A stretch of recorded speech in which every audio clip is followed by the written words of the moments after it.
کہ ہم رک جائیں، یعنی اس سفر کو طے نہ کریں، تو ہم اسی پستی میں رہ جائیں گے جس پستی میں ہم موجود ہیں. یہ گناہ ہے. اب ہم گناہ کو دیکھ سکتے ہیں، یعنی آپ یو نیم اٹ، آپ کوئی بھی نام لیں کہ فلاں چیز گناہ ہے، اور وہ کیوں انسان کی کمزوری کا باعث بنتی ہے. نماز نہ پڑھنا کیوں گناہ ہے؟ کیونکہ نماز سے دوری یا خدا سے ڈسکنیکشن انسان کو پستی میں دھکیلتا ہے. قطع رحمی کیوں گناہ ہے؟ کیونکہ انسان معاشرے میں ترقی نہیں کر سکتا بغیر اپنی سوسائٹی کو ساتھ لیے ہوئے. صدقہ کیوں گناہ ہے؟ اپنی طبیعت پہ جبر کرنا. اور مطلب یہ سب وہ چیزیں ہیں جن کو ماڈرن اصطلاحات میں بہت آسانی سے بیان کیا جا سکتا ہے اور سمجھا جا سکتا ہے. تو اس اعتبار سے دنیا کی کسی بھی پروگریسو مفکر یا پروگریسو سوسائٹی یا ہیومن کامن انٹلیکٹ جو ہے ہمارا کلیکٹیو انٹلیکٹ جسے ہم کہہ سکتے ہیں، اس کے مطابق تمام گناہ ویسے ہی گناہ قرار پائیں گے جیسے اسلام نے بیان کیا ہے. بہت شکریہ. اچھا جو ہے اگر جو گناہ کی فقہی تعریف ہے اور جو ہم سماجی تعریف اس کی سوشلی کرتے ہیں، کیا اس میں فرق ہے ان کی؟ دیکھیے فقہی تعریف، فقہ جو ہے وہ ظاہر کے اوپر عمل کرتی ہے. یعنی ایک بڑی انٹرسٹنگ سی مثال میرے سامنے آئی. کسی ہماری کچھ اسٹوڈنٹس نے کلاس ہو رہی تھی، تو وہاں پہ کسی نے سوال کیا کہ شہداء کی تصاویر یا جو علماء ہیں ان کی تصاویر ہم اپنے پاس رکھ سکتے ہیں یا نہیں رکھ سکتے، یا ان کو ہم چوم سکتے ہیں یا ان کو دیکھ سکتے ہیں. مثلا ایک لڑکی نے سوال کیا. اس سوال کا جواب یہ دیا کہ فقہی اعتبار سے اس سوال کا جواب کیا ہے. اب ظاہر ہے کہ شہید اگرچہ وہ شہید ہو چکا ہے لیکن نامحرم ہے، یا ایک عالم دین اگرچہ وہ عالم دین ہے لیکن نامحرم ہے ایک لڑکی کے لیے، یا اسی طرح مردوں کے لیے وہ خواتین جو علماء میں سے ہیں یا وہ جو مثلا بعضمت خواتین ہیں کسی بھی طرح سے، لیکن بھارت ایک وہ محرمیت اور وہ فقہی اعتبار سے ایک برابر ہے. تو اب فقہ چونکہ ظاہر پہ فیصلہ دے سکتی ہے، اس سے زیادہ فقہ کا دائرہ اختیار نہیں ہے. تو اب کیا ہے کہ فقہی اعتبار سے ایک نعوذ باللہ، یعنی اس کو میرا خیال ہے کہ میں بات سمجھا پا رہا ہوں کہ ایک فلمی ہیرو، فلمی ایکٹر جو مثلا کسی فلم میں کام کرتا ہے اور ہو سکتا ہے بہت بد کردار ہو، مثلا کوئی بھی ہو سکتا ہے جو بہت بد کردار وہ، اور ایک عظیم شہید جو خدا کے نزدیک مقام و مرتبہ رکھتا ہے، اس اعتبار سے کہ مرد و عورت ہونے کے اعتبار سے وہ نامحرم ہے، سو وہ ہے. تو اس کا جواب بھی یہی آئے گا کہ آپ کے لیے وہ رکھنا جائز ہے بشرطے کہ گناہ کا احتمال نہ ہو، کہ آپ کی سوچ میں گناہ کا کوئی شائبہ نہ ہو یا گناہ کی طرف نہ حرام کام کی طرف نہ لے جائے. بالکل اسی طرح اگر آپ سوال کریں کہ ہم فلم دیکھ سکتے ہیں، تو فلم دیکھنے کے لیے بھی فقہ میں جو حکم ہے وہ یہی ہے کہ آپ دیکھ سکتے ہیں کہ نامحرم پہ نگاہ ڈالنا اور اس طرح سے کسی کام کو دیکھنا گناہ کا باعث نہ بنے، حرام میں مبتلا ہونے کا باعث نہ بنے. یہ بہت سادہ سے سوال جواب ہے، استفتاحات ہیں، روزمرہ ہمارا سابقہ پڑتا ہے ان سے. تو فقہی اعتبار سے گناہ اور ثواب آخر میں آ کر اس بات پہ رکتا ہے کہ آپ کیا سوچ رہے ہیں اور کیوں آپ نے وہ رکھا. اب جب کہ ان دونوں باتوں میں آسمان کا فرق ہے، یعنی ایک فلم دیکھنا یا کسی فلمی ہیرو کے بارے میں سوچنا یا فلمی ہیرو سے انٹریکشن افیلیشن پیدا کرنا بہت پستی کا کام بن سکتا ہے، اور اس کے برعکس ایک شہید یا ایک عالم یا ایک فقیر کی تصویر کو بوسہ دینا یا اس کو قریب رکھنا یا چومنا یا اس سے موٹیویشن لینا انسان کو کہاں سے کہاں لے جا سکتا ہے. لیکن فقہ کی نظر میں دونوں کے لیے جو معیار ہے، بیس لائن ہے، باٹم لائن ہے، وہ بالکل سیم ہے. سو فقہ یہاں پہ آ کر مثلا صرف آپ کے ظاہر کے اوپر آپ پہ چھوڑتی ہے کہ ہاں ٹھیک ہے اگر آپ کے لیے حرام کا باعث نہ ہو تو درست ہے، ورنہ نہیں. ہاں ٹھیک ہے کچھ بلیک اینڈ وائٹس بھی ہیں لیکن اس طرح کے بے شمار ایریاز ہیں جہاں پہ اس پہ ڈیپینڈ کرتا ہے. سو فقہی اعتبار سے گناہ کا معاملہ کیوں ہے؟ جب ہم اجتماعی طور پہ بات کرتے ہیں یا جب ہم دیکھتے ہیں عرفاء سے کسی بات کے بارے میں پوچھا جائے تو وہ تشخیص کرتے ہیں انسان کے باطن کے مطابق، اور وہ انسان کے باطن کو دیکھ کر تشخیص کر رہے ہوتے ہیں. وہاں پہ آ کر معاملہ ڈفرینٹ ہو جاتا ہے. تو ظاہر ہے کہ میں یہ نہیں کہہ رہا کہ فقہی اعتبار سے جو تعریف کی جاتی ہے وہ غلط ہے یا نامکمل ہے، لیکن ظاہر ہے کہ انسان کی لمیٹیشن ہے اور وہ یہیں تک بتایا جا سکتا ہے. جبکہ حقیقت میں اگر آپ تفصیل بہت غور کریں تو بہت سی ایسی چیزیں جو شاید فقہی اعتبار سے گناہ نہ ہوں، وہ معنوی اعتبار سے یا اخلاقی اعتبار سے گناہوں کا باعث بن جاتی ہیں. مثلا میں ایک جگہ پہ کام کرتا ہوں، یہاں کچھ پیسہ پڑا ہوا ہے اور میں اس کو پلان کرتا ہوں کہ میں اس پیسے کو چوری کر لوں. کیا میں نے گناہ کیا؟ نہیں، فقہی اعتبار سے کوئی گناہ نہیں ہے.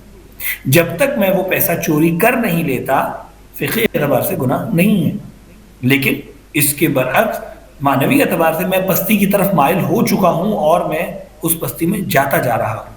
سو ہم فقہ پہ، یعنی فقہ جو ہے وہ ایک باٹم لائن کو صرف بچانے کے لیے آپ کو بیان کی جاتی ہے، جو ظاہر ہے کہ توضیح المسائل میں بیان کی جاتی ہے کہ اس سے نیچے نہیں جانا ورنہ جہنم ہے. لیکن ظاہر ہے کہ ہم صرف اس پہ ریلائی نہیں کر سکتے، اس سے اوپر اخلاق اسی لیے پڑھایا جاتا ہے، اس سے اوپر اسی لیے ہم باقی چیزیں پڑھتے ہیں، تبھی ہم درست طور پہ خدا کے نزدیک ہو سکتے ہیں یا اس راستے کا انتخاب کر سکتے ہیں. ہاں، اس میں ایک بہت اہم بات ہے جو میں شاید مجھے ایڈ کرنی چاہیے. امام علی علیہ السلام سے ایک بہت ہی خوبصورت حدیث مروی ہے. امام فرماتے ہیں کہ اگر خدا واجب کو واجب نہ قرار دیتا تب بھی اہل عقل اس کو واجب سمجھ کے اس پہ انجام دیتے ہیں، اور اگر خدا حرام کو حرام نہ قرار دیتا تو عقل رکھنے والے اس سے اجتناب کرتے. بات واضح ہے، یعنی خود انسانی عقل اس بات کو سمجھ سکتی ہے کہ جو واجب ہے وہ اس کی اہمیت کیا ہے اور جو حرام ہے اس کا نقصان کیا ہے. اچھا یہ بتائیے گا کہ گناہ کے کیا آثار ہوتے ہیں، کیا سمٹمز ہوتے ہیں، کس سے ایک جو انسان ہے چونکہ اس کو اللہ نے سمجھ اور عقل عطا فرمائی ہے، تو سم ٹائم ہم گناہ اور نا گناہ کرنے کے بارے میں کنفیوز ہوتے ہیں کہ ادھر یہ چیز جو ہم کرنے جا رہے ہیں گناہ ہے یا نہیں کلیئر ہوتا ہے. تو ویسے اس کے سمٹمز کیا ہوتے ہیں؟ اچھا دیکھیے، میں اس میں نا ایک بڑی انٹرسٹنگ سی بات کہنا چاہوں گا ہمارے ناظرین کے لیے، خاص طور پہ جوانوں کے لیے سمجھنا آسان ہو جائے گا. ہم عام طور پہ جس چیز کو گناہ کہہ رہے ہوتے ہیں نا، یہ گناہ کا سمپٹم ہوتا ہے. مثلا میں نے کسی فرد کو خدا نہ خواستہ تھپڑ مار دیا، اب ظاہر ہے کہ یہ گناہ ہے، کسی کو اذیت دینا، کسی مسلمان کو، کسی انسان کو اذیت دینا، حتیٰ کسی حیوان کو اذیت دینا. لیکن یہ گناہ کا ظاہری اثر ہے جو میری ذات سے ظاہر ہوا ہے. اس کے بیک اینڈ پہ کیا ہوگا وہ اصل گناہ ہے. یعنی شاید میں اس کو حقیر سمجھ رہا ہوں جو میں نے اس کو تھپڑ مار دیا، شاید میرے اندر غصے کی بیماری ہے، یعنی ایک بیماری کا اثر ہوتا ہے نا کہ میرے چہرے پر ایک دانہ نکل آیا. اب مسئلہ یہ دانے کا نہیں ہے، مسئلہ بلڈ میں اس انفیکشن کا ہے جس کی وجہ سے دانہ نکل رہا ہے. سو ہم جب توبہ کر رہے ہوتے ہیں تو ہمارے ذہن میں یہ دانہ تو ہوتا ہے، یہ وہ اثر تو ہوتا ہے کہ میں نے تھپڑ مار دیا، یہ بہت برا کیا. نہیں، اس بیماری کا کیا ہے جو میرے اندر پنپ رہی تھی، جس کا اثر یہ ظاہر ہوا کہ میں نے تھپڑ مار دیا یا میں نے نعوذ باللہ کسی سے توہین کر دی. ممکن ہے کہ وہ میری نظر میں اپنے آپ کو بہت عالم سمجھتا ہوں، بہت پڑھا لکھا یا بہت باعزت سمجھتا ہوں، اور اس کی عزت میری نظر میں اہمیت نہ ہو. سو مومن کی تحقیر، سو یہ اٹ سیلف ایک گناہ ہے. یا اپنے آپ کو بڑا سمجھنا، یہ خود عجب یا غرور میں آ جاتا ہے، یہ اٹ سیلف ایک گناہ ہے. یا مثلا غصے میں اتنا دیوانہ ہو جانا کہ انسان کو احساس نہ ہو کہ میں جو کام انجام دے رہا ہوں اس پہ کیا ریاکشن ہوگا، یہ اٹ سیلف ایک گناہ ہے. سو اصل گناہ یہ ہے جس کے ہمیں تدارک کے لیے کام کرنا ہے، اور یہیں سے ہمیں توبہ سمجھ میں آئے گی. یعنی امام علی علیہ السلام کے سامنے کسی نے استغفار کہا، اور امام نے نہج البلاغہ میں بہت خوبصورت موجود ہے، امام نے 6 اسٹیپس بتائے ہیں. تو وہ تب آپ کو سمجھ میں آتے ہیں جب آپ گناہ کو سمجھ پائیں کہ گناہ کیا ہے. تو ہمیں پتہ چلے گا کہ نہیں، ایک تھپڑ مارنے کا مسئلہ نہیں ہے، یا ایک مثلا کوئی کسی کا چیز لے لینا یا کسی کو گالی دے لینا، نعوذ باللہ، مسئلہ بات رکتا نہیں ہے، مسئلہ اس سے بہت گہرائی میں جاتا ہے. ہمارے وجود کے اندر ایک چیز بسی ہوئی ہے، پنپی ہوئی ہے، اور وہ جب تک حل نہیں ہوگی تب تک اس گناہ کا اثر مٹے گا نہیں.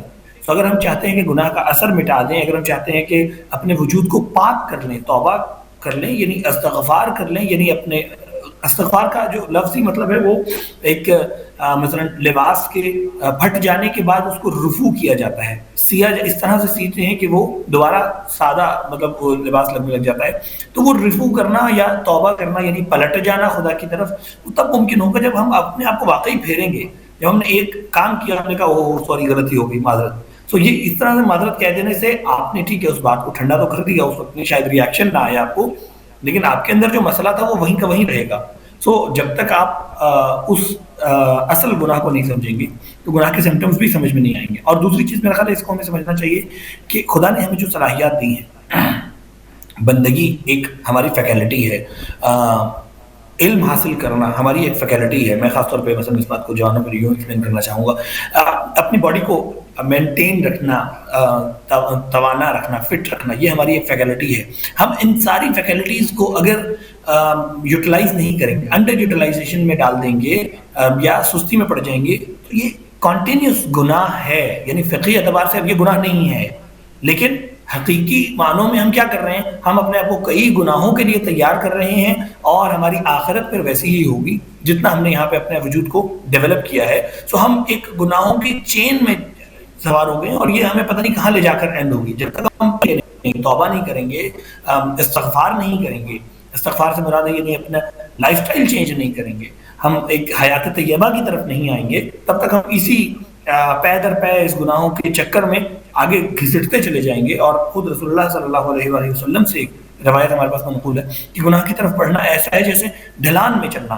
تو وہ پھر انسان دھنستا چلا جاتا ہے، اس میں اترتا چلا جاتا ہے اس گہری گناہوں کی وادی میں، جب تک اس کو پلٹتا نہیں ہے، واپس نہیں آتا. ہمیں لگتا ہے کہ ایک پاکیزہ انسان جو صبح اٹھتا ہے، نماز پڑھتا ہے، اور نماز کے بعد 1-1.5 گھنٹہ مثلا عبادت کوئی اور شکل میں، ورد میں، قرآن کی تلاوت میں وغیرہ وغیرہ کچھ کرتا ہے، پھر شاید وہ بہت ہلکے ہلکے سب سے بات کرتا ہے، دھیمے انداز میں، یعنی اپنی پروگرس کے لیے کچھ نہیں کر رہا، لیکن وہ بہت اچھے سے زندگی گزار رہا ہے ہمارے روایتی کانسیپٹ کے مطابق. اگر آپ روایات میں دیکھیں تو اہل بیت علیہ السلام نے اس طرز حیات کو سراسر انکار رد کیا ہے اس کو. یعنی ایک شخص کے بارے میں امام علی سے ذکر کیا گیا کہ یہ ہر وقت عبادت کرتا رہتا ہے، مسجد کوفہ میں مسلسل مصلی پہ ہوتا ہے، فلاں فلاں فلاں فلاں. انہوں نے پوچھا کہ اس کے کام کون کرتا ہے، ضروریات کون پوری کرتا ہے؟ میں نے کہا اتنا نیک ہے کہ سب لوگ سعادت سمجھتے ہیں، کوئی آ کر کوئی اس کو کھانا دے دیتا ہے، کوئی اس کو لباس دے دیتا ہے وغیرہ وغیرہ. ہم نے کہا کہ بہت سخت جملہ ہے، مجھے نہیں پتا معلوم کہ ہم اس کو کیسے دیکھتے ہیں. ہم نے کہا کوفہ کے کتے بھی یہی کرتے ہیں، یہ بہت سخت ہے. یعنی ایک شخص جو اس طرح سے خود کو، یعنی وہ معاشرے میں کیا کنٹریبیوٹ کر رہا ہے. ہم یہاں پہ اصل میں ہمیں سمجھ میں آتا ہے کہ اہل بیت علیہ السلام کے نزدیک ہدف زندگی کیا ہے. ہدف زندگی یہ نہیں ہے کہ انسان صرف ایک فیکلٹی پہ، بندگی ایک فیکلٹی ہے، اس پہ توجہ دے اور اپنے باطن میں لگا رہے، گم ہو جائے. نہیں، وہ معاشرے میں کیا کنٹریبیوٹ کر رہا ہے. یعنی خود امام علیہ السلام کی زندگی کو دیکھیں آپ، امام علیہ السلام کی ایک طرف آپ عبادت، ایسی عبادت کرتے ہیں کہ لوگ کہتے ہیں کہ یعنی جناب سیدہ کے پاس چلے جاتے ہیں کہ علی کا دم نکل گیا، نعوذ باللہ. یعنی لوگوں کو یہ لگتا ہے کہ جان دے دی امام نے، ایسا گریہ کر رہے ہیں شدید. میدان جنگ میں ہیں تو ایسا جہاد کر رہے ہیں کہ لوگوں کو لگ رہا ہے کہ مثلا علی شاید ساری زندگی مشق کرتے رہتے ہیں جہاد کی. فقر کا معاملہ ہے تو اتنے شدید زہد اختیار کر رہے ہیں کہ خیبر میں وہ روایت ملتی ہے کہ صحابہ کے بچے سونے کے ٹکڑوں سے کھیل رہے تھے اور مولا کے گھر میں اس دن بھی فاقہ تھا. یعنی ہر فیکلٹی آپ کو ایک کمال پہ نظر آتی ہے. اگر ہم اس بات کو اگنور کرتے ہیں تو پھر کیا ہوتا ہے؟ پھر ہم کارٹون کیریکیچرز بن جاتے ہیں. یعنی کارٹون میں یہی ہوتا ہے نا، یعنی اب میری آنکھ، ناک، چہرہ، یہ سب ایک تناسب سے، ایک ریشو سے ہے. اگر میری ناک بہت لمبی ہو جائے تو ظاہر ہے کہ یہ کیریکیچر ہوگا. میرے کان بہت لمبے ہو جائیں، یہ کیریکیچر بنے گا، پھر اس کا کارٹون مذاق بن جائے گا، ٹھٹول بن جائے گا. جب ہم اپنی آپ کو امپروو کرنا چاہتے ہیں تو ایک بیلنس امپروومنٹ کی بجائے بالکل یوں کرتے ہیں کہ کوئی ایک فیکلٹی امپروو کرتے چلے جاتے ہیں. کوئی پڑھنے پہ لگا تو وہ پڑھنے لگ گیا، وہ اتنا پڑھنے لگ گیا کہ اسے ماں باپ کی بیماری کا ہوش نہیں، اسے ماں باپ کی خدمت کا ہوش نہیں. وہ پیسہ کمانے پہ لگ گیا تو پیسہ کمانے پہ لگ گیا، کوئی نمازوں پہ لگ گیا تو نمازوں پہ لگ گیا. یہ امبیلنس ہے، اور یہ در واقع گناہ کی ایک اور شکل ہے جو ہمیں مسلسل خطرہ لاحق رہتا ہے جس کا. اچھا، یہ بتائے گا کہ گناہ کو پھر ترک کیسے کیا جا سکتا ہے؟ کتنی اس کے لیے پاور کی ضرورت ہوتی ہے، ول پاور کی ضرورت ہوتی ہے، اور کیا یہ آسانی سے ممکن ہوتا ہے؟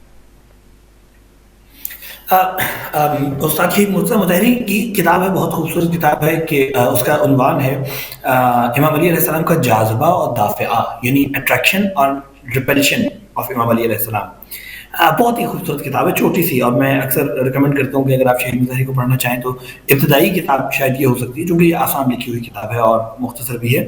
تو اس میں انہوں نے ایک خوبصورت مثال دی. انہوں نے کہا کہ اگر انسان علم کی بنیاد پر اور ترک گناہ کی بات کرے اور نیکیوں کی بات کرے تو یہ اس طرح ہے جیسے ایک بھوسے کے ڈھیر میں سوئی تلاش کرنا، کہ انسان ایک ایک چیز کو ہٹائے، ہر لمحے کے فیصلہ کرے کہ اچھا یہ میں نے فلاں قانون پڑھا تھا، اس میں یہ گناہ ہے اور یہ ثواب ہے تو مجھے گناہ کو چھوڑنا ہے، ثواب کو انجام دینے. نہیں ہو سکتا. وہ کہتے ہیں کہ یہ کب ہو سکتا ہے؟ عشق کی بنیاد پہ ہو سکتا ہے. اور خدا نے ہمیں اول یعنی ابتدا سے نماز میں جب ہم بات کرتے ہیں تو اہل بیت علیہ السلام کے متعلق عشق کی تعلیم دی ہے، کہ ہم کہتے ہیں کہ اہدنا الصراط المستقیم صراط الذین انعمت علیہم. تو ہمیں وہ ڈائریکشن چاہیے جو ان لوگوں کی ڈائریکشن ہے جن پہ خدا نے انعام کیا ہے. یہ محبت، یہ اٹریکشن، یہ پیروی صرف اور صرف یہ طریقہ ہے کہ جس سے آپ گناہ سے بچ سکتے ہیں اور سیدھے راستے پہ چل سکتے ہیں، یعنی نیکیوں کو انجام دے سکتے ہیں. سو بغیر اہل بیت علیہ السلام کی معرفت کے شاید، یعنی اگر کوئی دعویٰ کرے تو مجھے نہیں معلوم، لیکن تقریباً ناممکن ہے کہ کوئی انسان گناہ سے بچ سکے اور نیکی کی طرف بڑھ سکے. کیونکہ یہ اتنا ڈیفیکلٹ کام ہے کہ اس کو کوگنیٹو ڈومین کے اندر نہیں کیا جا سکتا. یہ افیکٹو ڈومین میں ہونے والا کام ہے، یعنی محبت اور عاشقی کے ڈومین میں ہونے والا کام ہے، کہ جہاں پہ انسان ایک ہستی کا قرب محسوس کرتا ہے اور اس قرب میں، اس شوق کی سرشاری میں بڑھتا چلا جاتا ہے اس راستے پر، اور قدم بقدم اتنا آگے بڑھتا ہے کہ وہ اس کی ذات کی حقیقت میں گم کر دیتا ہے اپنی حقیقت کو. یہ وہ چیز ہے جس کو ہمیں سمجھنے کی ضرورت ہے. ایک روایت میں اہل بیت علیہ السلام سے پوچھا گیا کہ آپ گناہ نہیں انجام دیتے، کیا نہیں کر سکتے گناہ؟ یعنی تو پھر اس میں کیا کمال رہے گا اگر آپ گناہ کر ہی نہیں سکتے؟ اور تو مثلا اس کے بارے میں وضاحت طلب کی تو امام نے فرمایا کہ کیا تمہارا کبھی جی چاہا ہے کہ یہ جو غلاظت تمہارے سامنے پڑی ہے، نالی میں گندگی کوئی ہے، اس کو اٹھا کر منہ میں ڈال لو؟ کیا تمہارا کبھی دل چاہے گا ایسا؟ اس نے کہا نہیں، کبھی دل نہیں چاہا زندگی میں. تو امام نے کہا کہ ہم گناہ کی حقیقت کو اس طرح سے دیکھتے ہیں کہ جس طرح تمہیں غلاظت کی حقیقت نظر آ رہی ہے نا، اس طرح ہم گناہ کی حقیقت کو دیکھتے ہیں. سو جب ہمیں گناہ کی حقیقت سمجھ میں آنے لگ جائے گی، اور یہ کیسے ہوتا ہے، انسان کو ڈیولپ کرنا پڑتا ہے، اپنے اندر وہ نگاہ ڈیولپ کرنا پڑتی ہے کہ ہم وہ حقیقت دیکھ سکیں. ایک واقعہ ملتا ہے امام خمینی کی، میں اس لیے مثال دے رہا ہوں، یعنی اہل بیت علیہ السلام سے متعلق کئی مثالیں اس طرح موجود ہیں، وضاحت بھی موجود ہے، لیکن ظاہر ہے کہ ہم ان سے مقایسہ نہیں کر سکتے، کمپیریزن نہیں کر سکتے. امام خمینی کی زندگی کی ایک مثال دیتا ہوں کہ ایک مرتبہ درس اخلاق دینے آئے اور دیکھا کہ جب وہ ممبر پہ پہنچے، راستے میں سے، یعنی جب وہ گزر رہے تھے، مجمع میں سے گزر رہے تھے، تو لوگ کسی عالم دین کی غیبت کر رہے تھے. امام وہاں گئے اسٹیج پہ اور انہوں نے کہا کہ مجھے احساس ہو رہا ہے شدت سے کہ ہمارے اس درس اخلاق کا کیا فائدہ جب ہم غیبت جیسے گناہ کبیرہ کو بھی ترک نہ کر سکیں. یہ کہا اور واپس چلے گئے، اور کہتے ہیں کہ اس کے بعد 2 یا 3 دن تک بیمار رہے. یعنی یہ ہے اس حقیقت کو درک کر لینا کہ انسان کے اوپر گناہ کا اتنا شدید اثر ہو کہ انسان کا وجود ہل کے رہ جائے. سو اچھا، یہ کیسے پیدا ہوتا ہے؟ یہ بہت اپنی روزمرہ زندگی میں دیکھتے ہیں. جس طرح امام نے مثال دی ہے ہم اسی کو کوٹ کرتے ہیں. ہم نے، آپ لوگوں نے پتہ نہیں وہاں پہ کیا ماحول ہوگا، لیکن ہم نے پاکستان میں دیکھا ہے کہ مثلا کچھ بچے بیچارے ایسے بچپن سے ان کے ماں باپ انہیں کوڑا چننے پہ لگا دیتے ہیں. سو وہ کوڑے کے ڈھیر سے بھی وہ سیب اٹھاتے ہیں یا کوئی پھل اٹھاتے ہیں اور اس کو شاید اپنی قمیض سے رگڑتے ہیں، صاف کرتے ہیں اور کھا لیتے ہیں. میں مطمئن ہوں کہ یعنی اگر میں کبھی ایسی مجھے کھانا پڑ جائے تو شاید میں بیمار ہو جاؤں گا. اکثر لوگوں کا ساتھ ایسے ہی ہوگا. کیوں؟ کیونکہ ہم اس بیماری، اس برائی یا اس گندگی کے ساتھ ہم نے خود کو امیون نہیں کیا ہوا. وہ بچے امیون ہو گئے ہیں، وہ روز کھاتے ہیں، وہ بیمار نہیں ہوتے، اس سے کوئی فرق نہیں پڑتا انہیں. بالکل یہی ہے. یا وہ گناہ جو ہم نے زندگی میں کبھی نہ کیا ہو، نعوذ باللہ، مثلا شراب سامنے آ جائے تو مجھے کوئی پریشانی نہیں ہے، میں نے کبھی نہیں پی اور مجھے پتا ہے شراب بہت بڑا گناہ ہے، ہم کبھی نہیں پیئیں گے. لیکن ایسے کئی گناہ ہیں جن کی حرمت شراب کی طرح ہے، گناہ کبیرہ ہیں. مثلا غیبت اور جھوٹ بہت آرام سے بول لیتے ہیں کیونکہ وہ رائج ہے، ہم نے خود کو امیون کر لی ہے. اس کی کڑواہٹ یا اس کی جو تلخی ہے یا اس کی جو غلاظت ہے ہمارے لیے نارملائز ہو چکی ہے. تو اب ہمیں کوئی پریشانی نہیں ہے، ہم آرام سے وہ گناہ بھی کر لیں گے، آرام سے وہ مثلا بول بھی لیتے ہیں اور ہمارے وجود پہ اس کا اثر بھی نہیں پڑے گا. حتیٰ یعنی اگر آپ نے کوئی چیز کھائی اور بعد میں آپ کو پتا چلا کہ اس میں ایک انگریڈینٹ حرام شامل تھا، آپ کو اپنے وجود میں عجیب سی بے چینی فیل ہونا شروع ہو جائے گی، پریشانی ہونا شروع ہو جائے گی، کیونکہ یہ وہ گناہ ہے جو آج تک آپ نے نہیں کیا. سو آپ سمجھ نہیں آئے گا کہ میں کیا کروں، الٹی کر دوں، کیا کروں کہ یہ اثر کس طرح زائل ہو جائے مجھ سے. کیوں؟ کیونکہ ہم اس کے لیے امیون نہیں ہیں. لیکن دوسرا گناہ جو مثلا جھوٹ کی صورت میں ہے، مثلا غیبت کی صورت میں ہے، مثلا کسی کی تحقیر کی صورت میں ہے، مثلا کسی کی زیادتی کی صورت میں ہے، ہم اتنے امیون ہو چکے ہیں اس سے کہ ہمیں کوئی فرق نہیں پڑے گا. ہم نے بار بار وہ گناہ کرنا ہے تو مثلا اب تو کوئی اس کی غلاظت کا احساس نہیں ہو رہا. جبکہ وہی گناہ مثلا جس طرح امام خمینی کا واقعہ سنا اور کئی علماء کے واقعات ہیں اس طرح سے، تو وہ شاید اس ایک گناہ کے اثر سے بالکل مثلا وہ بالکل دور ہوں. اسی کتاب، ایک اور کتاب شیخ مطہری کی کتاب ہے توبہ کے نام سے، شاید توبہ کیسے کی جاتی ہے یا توبہ بہرحال اس کا عنوان ہے. اس میں انہوں نے اپنے استاد کا ذکر کیا کہ رات کو ہم بیٹھے اور بحث شروع ہوئی شعر و شاعری پہ، اور دیر تک ہم مثلا شاعری کو ڈسکس کرتے رہے، اور انہوں نے بھی اس میں بہت اوتھینٹک، چونکہ وہ صاحب علم تھے تو انہوں نے اشعار بھی سنائے اور شاعری پہ بات بھی کی اور حوالے بھی دیے وغیرہ وغیرہ. اور اس رات کو، چونکہ رات میں شاعری کرنا مکروہ ہے، یا شاید شب جمعہ تھی یا عمومی طور پہ بھی، سو اس کے بعد انہوں نے دیکھا کہ اگلے دن استاد جس 2 گھنٹے پہلے فجر سے اٹھتے تھے، تاخیر ہو گئی، 1 گھنٹہ پہلے اٹھ سکے، اس اپنے معمول وقت پہ نہیں اٹھ سکے، اور اٹھ کر وہ ایسے گریہ کر رہے تھے جس کے بارے میں شہید خود لکھتے ہیں کہ اگر ہم میں سے کوئی شاید شراب بھی پی لیتا تو ہم ایسے پشیمان نہ ہوتے. تو انہوں نے بڑی عجیب مثال دی. انہوں نے کہا جس طرح کوئی بال کسی سرفیس پہ ماری جاتی ہے اور وہ ریپیل کرتے واپس آتی ہے، سو یہ 2 چیزوں پہ ڈیپینڈ کرتا ہے. ایک تو خود وہ بال کتنی شدت سے ماری گئی ہے، دوسرا وہ سرفیس کیسی ہے. تو وہ کہتے ہیں کہ ہمارے دل اتنے دلدلی ہو گئے ہیں کہ ہمیں اس کی وہ ریپل، ہم اس طرح سے اس کو واپس پھینک نہیں سکتے، پلٹاتے نہیں ہیں. سو دل کی سرفیس اتنی پاکیزہ ہوتی ہے، اس میں معمولی سا دھبا بھی اتنا ہی نمایاں ہو جاتا ہے. اچھا ذہن ایک بات ذہن میں آتی ہے کہ کیا گناہ کا احساس ہونا اور نہ ہونا جو ہے وہ ہماری ساری برین کی ایکٹیویٹی پہ ڈپینڈ کرتا ہے؟ فار ایگزامپل جو چیزیں ہم مسلمانوں کے لیے گناہ ہیں، چاہے ہم ان میں مبتلا بھی ہوں، لیکن ذہن کے کسی ایک کونے میں ہوتا ہے، ہمیں معلوم ہے کہ یہ چیز ہمارے لیے منع کر دی گئی ہے، اور انٹینشلی ان انٹینشلی ہم اس کے اگر کوئی ہمارے ساتھ کچھ برا ہوتا ہے، یا ہم اپنے دل کے اندر جو ہے وہ مایوسی محسوس کرتے ہیں، ڈپریشن محسوس کرتے ہیں، تو ہم تھوڑا سا سوچتے ہیں کہ شاید یہ ہمیں اس گناہ کی وجہ سے ہمارا دل مردہ ہو گیا ہے، یا جو ہے یہ ہمیں اس کے جو ہے وہ بیک فائر ہے. وہی گناہ جو ہیں وہ ہم دیکھتے ہیں کہ جو فار ایگزامپل اگر میں یہاں کی بات کروں، فورنیکیشن ہو گیا، شراب پینا ہو گیا، باقی سب چیزیں، بغیر شادی کے رہنا، بچے پیدا کرنا، یہ سب کچھ ان کے لیے ایک نارم ہے، اس کو کسی بھی صورت میں وہ گناہ نہیں سمجھتے. تو وہی چیز ان پہ افیکٹ کیوں نہیں کرتی؟ ہمیں سرٹن چیزیں ایسی لگتی ہیں کہ یہ ہماری چونکہ ہمیں سزا مل رہی ہے یا ہمیں اس کا یہ خمیازہ بھگتنا پڑ رہا ہے، لیکن وہ اس کو اس طرح سے ان کے ساتھ وہ ایسا نہیں ہو رہا ہوتا. تو اس کو کیسے ہم ڈفرینشیٹ کر سکتے ہیں؟ دیکھیے میں عرض کرتا ہوں، پہلے بھی بات ہوئی، شاید یہ اس بات کی زیادہ وضاحت ہے. البتہ میں اس کے فقہی اس میں نہیں جاؤں گا، اس کی پکڑ سے مجھے بہت ڈر لگتا ہے، ظاہر ہے علماء کا معاملہ ہے، لیکن میں اس کو علامتی انداز میں اس کو بیان کرتا ہوں. ہم نے پہلے بھی کہا تھا کہ جس چیز کو ہم گناہ کہہ رہے ہیں یہ گناہ کا اثر ہے. مثلا اگر کوئی شخص شراب پی رہا ہے، خدا نخواستہ، اس کے بیک اینڈ پہ کیا ہے؟ ایک مسلمان جب شراب پی رہا ہے تو اس کے بیک اینڈ پہ طغیانی ہے، یعنی وہ سرکشی ہے، کہتا نہیں مانتا میں، ٹھیک ہے ہو تو ہو، مطلب گناہ ہے تو ہے، کیا ہوا میں پیوں گا، یا اور کوئی مثلا اس طرح کی حرکت کرتا ہے. اچھا اس کے برعکس ایک شخص جو ایسے معاشرے میں پلا بڑا ہے جس میں شراب حرام نہیں ہے، بری نہیں سمجھی جاتی، اور وہ ایک معزز شخص ہے، وہ اچھائیوں کو انجام دیتا ہے، برائیوں سے بچنے کی کوشش کرتا ہے. اب وہ شراب پی رہا ہے، فقہی طور پہ یہ گناہ ہے، لیکن ابھی وہ اس گناہ کی اس سے آشنا نہیں ہوا ہے. یعنی اگر وہ شخص وہاں پہ مسلمان ہو جائے، یعنی ایک دن اس نے شراب پی اور پتہ نہیں بہت بہت برائیاں انجام دیں اس نے، اگلے دن وہ مسلمان ہو گیا، یعنی وہ پلٹ آیا خدا کی طرف، اس کے تمام گناہ معاف ہیں. کیوں معاف ہیں؟ کیونکہ اس کی جو اثر تھا، یعنی وہ اس گناہ کی وجہ کیا تھی، اس نے اپنے وجود کو خدا سے متوسل کر لیا. وجہ یہ تھی کہ وہ خدا کو مانتا ہی نہیں تھا. اب اس نے خدا کو مان لیا تو گناہ کا جو اصل جو گناہ تھا وہ یہ تھا، باقی سب گناہ کے اس کے آثار تھے، کہ وہ مثلا شراب پیتا ہے یا وہ اس چیز کو جائز سمجھتا ہے وغیرہ وغیرہ، تو یہ اس کے آثار تھے.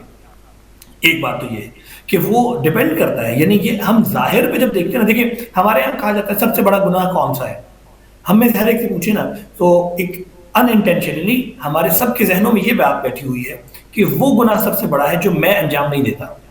مثلا ابھی ہم بات کر رہے ہیں تو ہم شراب کے بارے میں کہہ رہے ہیں بڑا گناہ ہے کیونکہ میں نے آج تک کبھی نہیں پی. اگر مجھے کہا جائے کہ جھوٹ کتنا بڑا گناہ ہے تو ہاں انسان بول لیتا ہے وغیرہ وغیرہ، ہمارے پاس اس کی کئی جسٹیفیکیشن ہوں گی. غیبت کتنا بڑا گناہ ہے، کیا کرے انسان مجبور ہوتا ہے وغیرہ وغیرہ وغیرہ.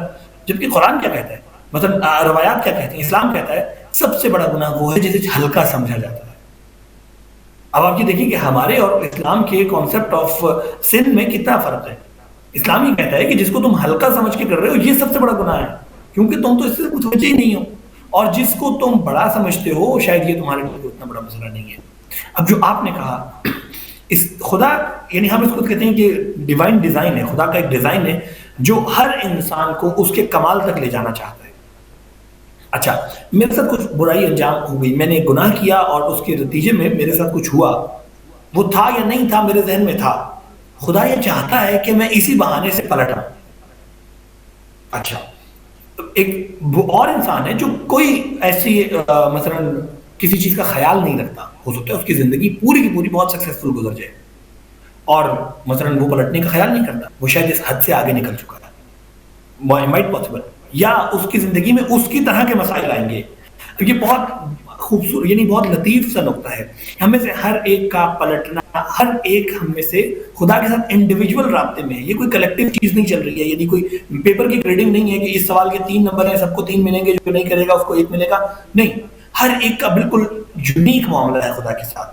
ہو سکتا ہے ایک چیز جو میں گناہ کے طور پہ کر رہا ہوں، مجھے اس کے میرا امپیکٹ اس کے اوپر کیا ہو رہا ہے، آپ کر رہی ہیں تو آپ وہ آپ کی نیکی کنسیڈر ہو سکتا ہے. یعنی اس میں کوئی یعنی جتنی نمازیں ہم لوگ پڑھتے ہیں، ایک عربی کا مقولہ بھی ہے اور شاید روایت کے جملے بار مقولہ کی حد تک میں مطمئن ہوں اور عرفا نے اس کو کوٹ کیا ہے کہ عام لوگوں کی نیکیاں اور عرفا کے گناہوں کی برابر ہوتی ہیں، یعنی گناہ بن جاتے ہیں ان کے.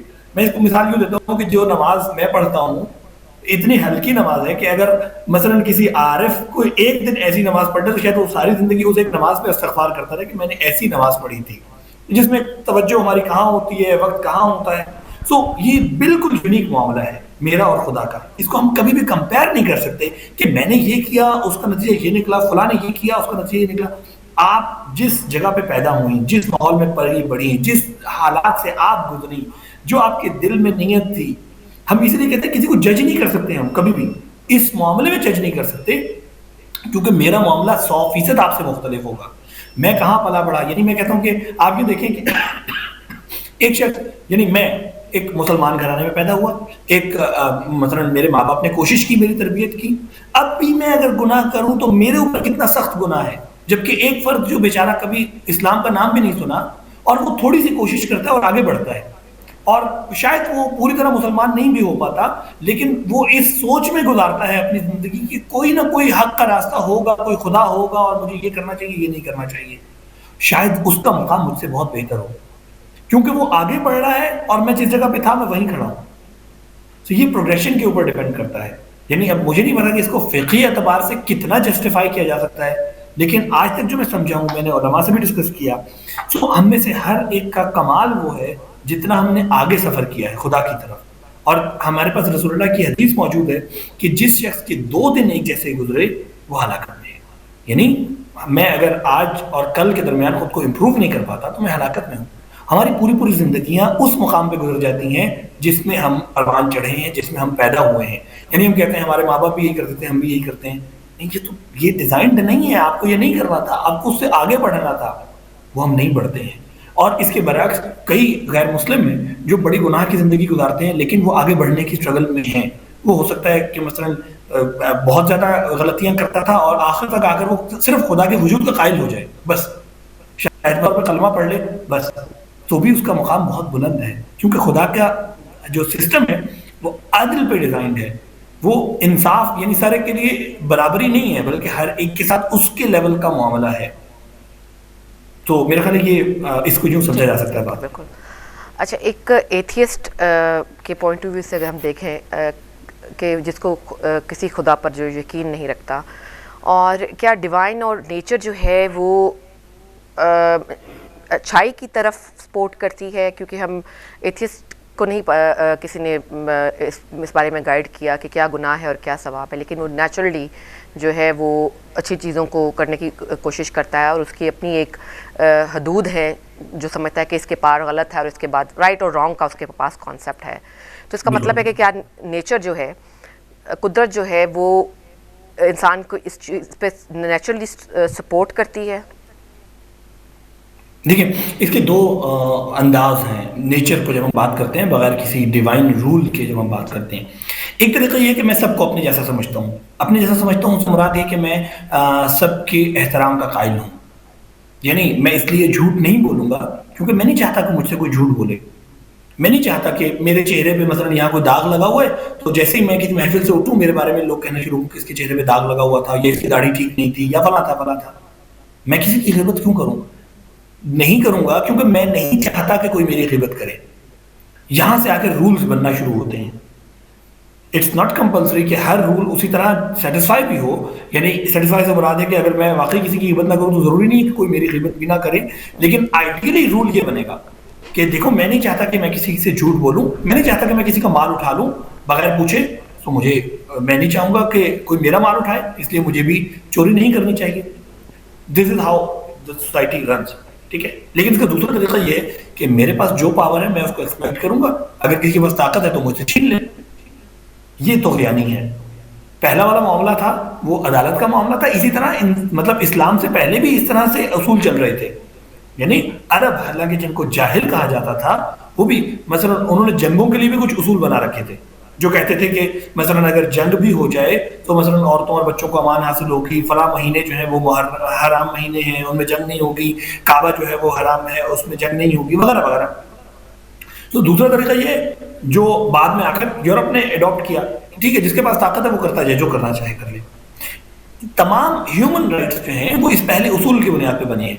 یعنی ہم میں سے کوئی نہیں چاہتا کہ اگر جنگ ہو تو ہمیں بھوکا رکھا جائے یا ہمیں ہمارے غذائی امداد روک لی جائے، وغیرہ وغیرہ وغیرہ. سو جنیوا کنونشن اس لیے بنا کہ جو جنگیں ہو رہی تھیں اس میں جو انجام ہو رہا تھا لوگوں کا، تو ہم نے کہا نہیں، کچھ بیسک ہیومن رائٹس بنانے چاہیے جس کو سب مان لیں.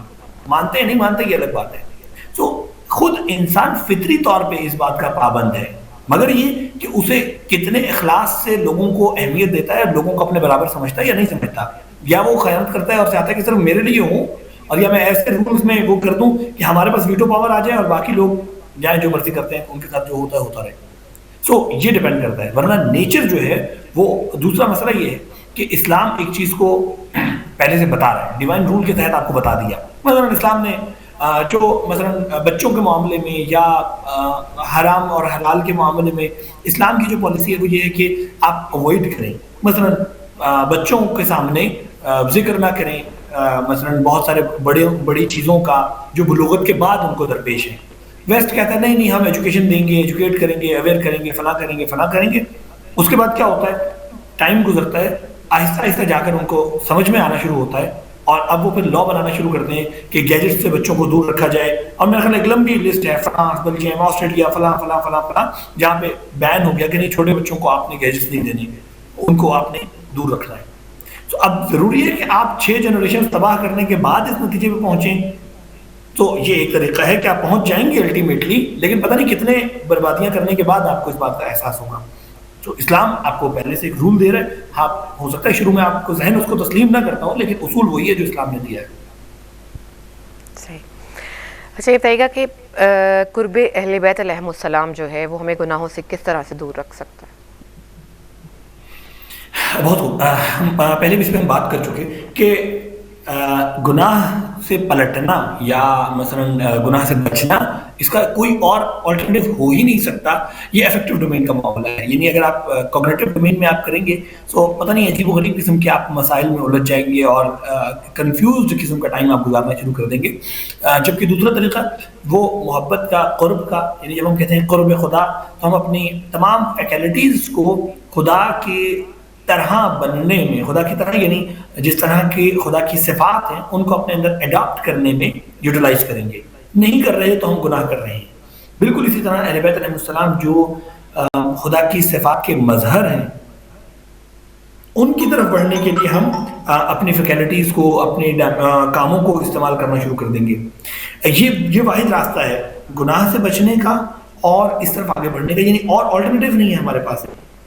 ہم اگر گناہ سے بچنا ہے تو ہمارے پاس اور کیا طریقہ ہے سوائے اس کے کہ ہم تمام ان کاموں کو اڈاپٹ کریں جو اہل بیت علیہ السلام کی زندگی میں ہمیں نظر آتے ہیں، یا پھر کیا ہوگا کہ ان کاموں سے بچیں جو اہل بیت علیہ السلام نے جن کو برا سمجھا ہے.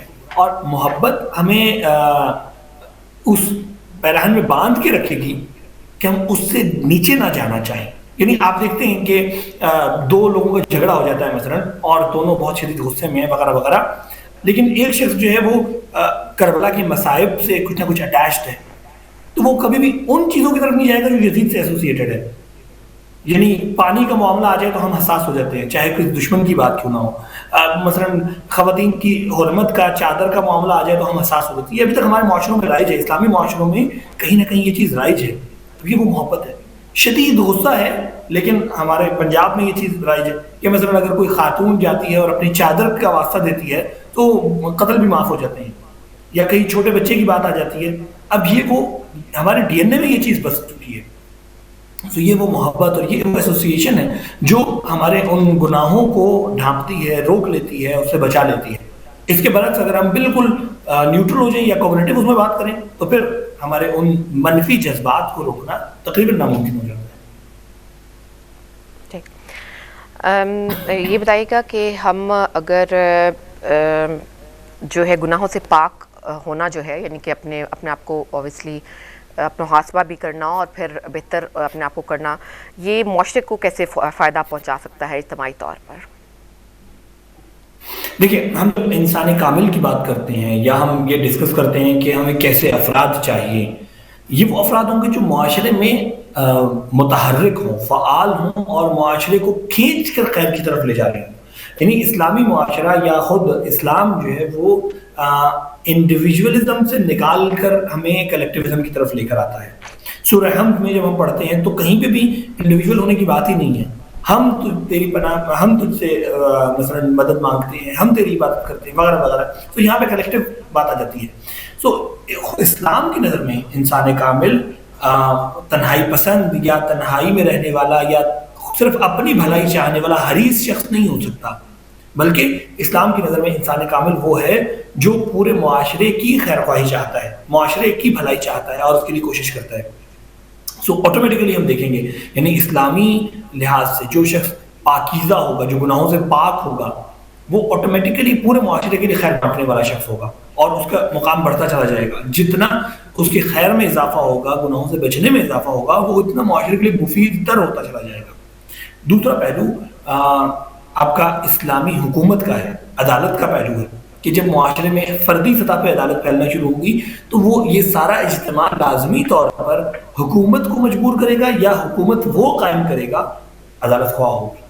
ہمارے پاس سب سے اچھی مثال اس کی جناب سیدہ سلام اللہ علیہ کی خطبے میں آتی ہے کہ آپ گئی ہیں دربار میں حکومت عدالت کا مطالبہ کرنے، اس چیز کا مطالبہ کرنے کہ جو حکومتی سطح پر عدالت سے آپ کو محروم کیا گیا ہے، اور آپ نے انڈیویجول مسائل کی طرف اشارہ کیا کہ دیکھو تم نے خدا کو بھلا دیا، تم نے فلاں کام انجام دیا، تم نے فلاں انجام دیا، فلاں انجام دیا، فلاں انجام دیا. اس کا نتیجہ یہ نکل رہا ہے کہ تم عدل کی حکومت نہیں چاہتے ہو بلکہ ایک باطل پہ راضی ہو گئے ہو. اور اسی لیے علماء جب اس آیت کی تفسیر بیان کرتے ہیں، جس کو ہمارے یہاں یوں ترجمہ کیا جاتا ہے کہ خدا اس قوم کی حالت نہیں بدلتا جب تک وہ اپنی نفسوں کا ترجمہ یہ کہتے ہیں کہ اس کا درست ترجمہ یہ ہے کہ جب تک نفسوں میں تبدیلی نہ آئے، جب تک انڈیویجولز میں تبدیلی نہیں آئے گی تب تک قوم میں تبدیلی نہیں آئے گی. ہم اس کو یوں نہیں دیکھتے کہ قوم اپنی حالت بدلے، نہیں، قوم اپنی حالت قوم افراد کا مجموعہ ہے. تو جب تک افراد اپنی حالت کو نہیں بدلیں گے، ان گناہوں سے باہر نہیں آئیں گے جو انفرادی اور اجتماعی دونوں سطح پہ رائج ہیں، تب تک قوم کی حالت نہیں بدلے گی اور بہتری نہیں آئے گی. ٹھیک، یہ بتائے گا کہ امام کے ظہور کے لیے گناہوں کو ترک کرنا کتنا ضروری ہے؟ دیکھیے، یہاں پہ آ کر اس کے دونوں ڈائمنشنز کو ہمیں دیکھنا ہوگا. یعنی ایک ڈائمنشن ہم نے بات کی کہ انڈیویجول امپروومنٹ الٹیمیٹلی معاشرے کو سدھارنے کا باعث بنتی ہے. دوسری ڈائمنشن یہ ہے جو میں عرض کر رہا تھا کہ اپنی پوٹینشیلز کو مس یوز کرنا یا انڈر یوٹیلائزیشن کا شکار رہنے دینا یہ گناہ بنتا ہے. اگر ہم اپنی پوٹینشیلز کو بہترین انداز میں استعمال کریں تو لازمی طور پر دنیا کا اقتدار، دنیا کی پاور پاکیزہ افراد کے ہاتھ میں آئیں گی. یہ وہ پوائنٹ ہے جہاں سے آ کر ظہور امام یا مثلا حکومت امام کا راستہ نکلتا ہے. مثلا ایک فرد جو یعنی میتھمیٹکس میں کوئی ریسرچ ہو رہی ہے اور وہ ایسا فرد کر رہا ہے جو خائن ہے، جو جس کا ذہن جو ہے وہ کرپشن چاہتا ہے، دنیا کی تباہی چاہتا ہے یا سرمایہ چاہتا ہے، تو وہ اس کو لازمی طور پر نقصان میں استعمال کرے گا.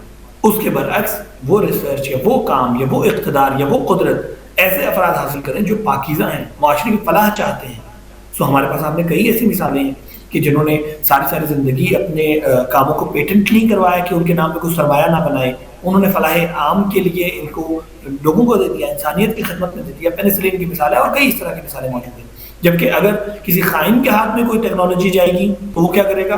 وہ اس کو بلیک میلنگ کے لیے استعمال کرے گا. اس وقت میرا خیال ہے بہت اچھی مثال ہے، اور پتہ نہیں کسی ہمارے ناظرین میں سے کسی کو برا لگے، سو میں کچھ کر نہیں سکتا. ایلون مسک کیا کر رہا ہے؟ یعنی وہ ٹیکنالوجی ڈیولپ کرتا ہے اور پھر اس کے سیاسی مقاصد کے لیے استعمال کرتا ہے. کبھی سرمایہ کے لیے، کبھی ٹرمپ کو بیچتا ہے، کبھی فلاح کے لیے استعمال کرتا ہے، کبھی کہتا ہے میں یوکرین کو وہ دے دوں گا اپنی اسٹار لنک کی انٹرنیٹ کا فلاں جگہ پہ بند کر دوں گا، فلاں جگہ پہ کھول دوں گا. 100% بلیک میلنگ کے لیے استعمال کر رہا ہے، وہ اپنے پروپیگنڈا مشین کو یوز کر رہا ہے. تو جب پاکیزہ افراد اپنی پوٹینشیل کو بہترین انداز میں یوٹیلائز کریں گے، خود یہی ظہور کا ماڈل ہے کہ قدرت جو ہے وہ پاکیزہ افراد کے ہاتھ میں ہونی چاہیے. یعنی آج میں جوانوں کو یہ گزارش کرتا ہوں کہ آپ دیکھیں آپ کا مقابلہ کن افراد سے ہے؟ ان افراد سے جو اپنی پوٹینشیل کو یوز کر رہے ہیں، نیگیٹو سائڈ پہ یوز کر رہے ہیں. امام کے ظہور کے لیے ضروری ہے کہ وہ پوٹینشیلز پازیٹیو افراد کے ہاتھ میں ہوں، پازیٹیو سائڈ پہ یوز ہوں. مثلا ہمارا یہاں پہ ایک بیٹھا ہوا جوان جو مثلا انجینئر بن رہا ہے، اس کا مقابلہ اپنی کلاس سے نہیں ہے، اس کا مقابلہ اپنے ملک کے لوگوں سے نہیں ہے، اس کا مقابلہ کس سے ہے؟ وہ انجینئر جو امریکہ میں بیٹھ کر F-35 بنا رہے ہیں اور پتہ نہیں جدید سیٹلائٹس بنا رہے ہیں اور کیا کر رہے ہیں. کیوں؟ کیونکہ وہ چاہتے ہیں کہ ظہور کو مؤخر کیا جائے. انہیں بھی معلوم ہے کہ مثلا یہ ایک سسٹم ہے جو جس کے تحت ظہور ہونا ہے اور الٹیمیٹلی ہمیں مقابلہ کرنا ہے. اور اس طرف بیٹھے ہوئے انجینئرس کو ان سے تیز کام کرنا ہوگا تاکہ ان کی کوششوں کو پیچھے چھوڑتے ہوئے ظہور کی آمادگی کے لیے اور ظہور کی زمینہ سازی کے لیے وہ ٹیکنالوجیز ڈیولپ کر سکیں جس سے پاکیزہ افراد کا، انسانیت کا دفاع ہو سکے. تبھی ہم اس قابل ہو سکیں گے اپنے امام کا دفاع کر سکیں. ٹھیک، بس 2-3 منٹ ہمارے پاس رہ گئے ہیں. ایک آخری سوال آپ سے یہ کرنا چاہوں گی کہ کس طرح سے کون سی ایسے لائک روٹین ہماری ہونی چاہیے، کیا ایسے چیزیں ہم اپنی زندگی میں، روزمرہ کی زندگی میں ایڈ کر سکتے ہیں، کون سے ایسے ایکشنز، کون سے ایسے تھاٹس کہ جن سے ہم اپنے آپ کو اوپر چیک اینڈ بیلنس کا جو ہے وہ رول اپلائی کرتے رہیں دن بھر؟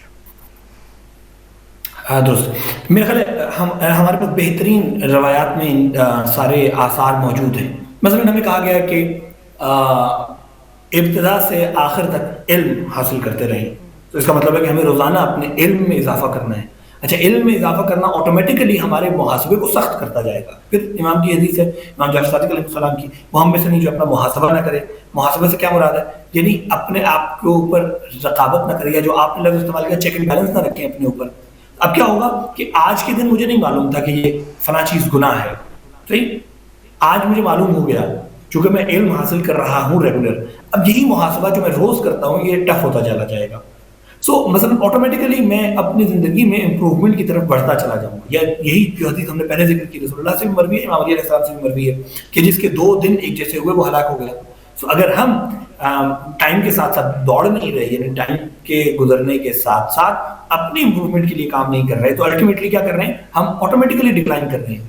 سو خود ہم اپنے آپ کو پیچھے پھینکتے چلے جا رہے ہیں. سو کیا ہو رہا ہے؟ یعنی ہم یہ بھی ایک محاسبے کا ایک وہ ہے کہ ہمیں ایکسلریٹ کرنا ہے، آگے بڑھنا ہے. صرف اسی ویلوسٹی پہ آگے چلتے نہیں جانا، بلکہ اپنی اسپیڈ کو بھی بڑھانا ہے، اپنے مطلب مقام کو بھی بڑھانا ہے، اپنے اعمال کو بھی بہتر کرنا ہے. سو انسان کو اپنی تمام ڈائمینشنز کے بارے میں حساس بھی ہونا چاہیے، اس کا محاسبہ بھی کرنا چاہیے. مثلا میری نماز کیا کل کی نماز سے بہتر ہے؟ کیا میں نے علم حاصل کیا ہے آج کے دن، یا آج کے دن میں نے کچھ امپروو کیا ہوں، بندگی میں امپروو کیا ہوں، میں خدا کی بندگی میں کوئی ایسا عمل انجام دیا ہے؟ یعنی کل مجھے بہت غصہ آیا تھا، میں بھول گیا تھا اس بات کو، تو آج میں نے کیا غصہ آنے کے مقام پر اپنے آپ کو قابو کیا؟ یا مثلا کل مجھے فلاں شخص سے بہت نفرت محسوس ہو رہی تھی اور میں نے خود کو کنٹرول نہیں کیا، آج میں نے کیا.